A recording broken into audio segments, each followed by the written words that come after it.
ఈ వీడియో చూశాక గుండె తరుక్కుపోతుంది బాయ్. ఇది ఎక్కడో కాదు, ఇది మా విలేజ్లోనే జరిగింది.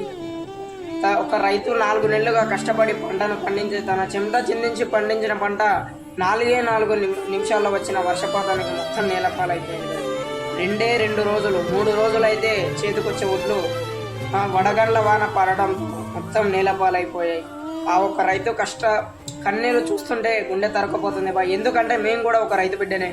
ఆ కష్టం ఏంటో నాకు తెలుసు. అప్పులు తెచ్చి పెట్టుబడులు పెట్టి ట్రాక్టర్ కిరాయిలు కూలు అన్నీ వేసినాక మిలిగాయి అనుకుంటారు రైతు అనేవాడు రాజు అని అంటారు, కానీ జీవితంలో రైతు అనేవాడు రాజు ఎప్పటికీ కాడు బాయ్. నేను చెప్తున్నాను, పేరుకి రైతు రాజు కానీ ఇప్పటికీ కాలేడు రాజు.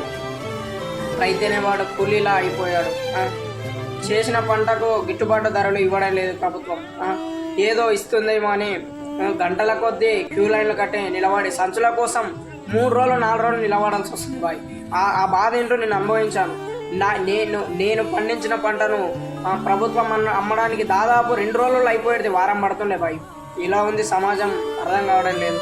ఆఖరికి రైతులు మంచిగా బతకాలంటే ప్రకృతి కూడా సహకరించడం లేదు. ఏం జరుగుతుందో అర్థమైతే లేదు. రైతు అనేవాడు ఎప్పటికీ రాజు కాలేడు. ఇది వాస్తవ సత్యం. వీడియో ప్రతి ఒక్కరికి షేర్ చేయండి. అతనికి ఆర్థిక సహాయం కొంచెం ప్రభుత్వంకి వెళ్ళి అందాలని నేను కోరుకుంటున్నాను. ఈ వీడియో ప్రతి ఒక్కరికి షేర్ చేయండి గైస్.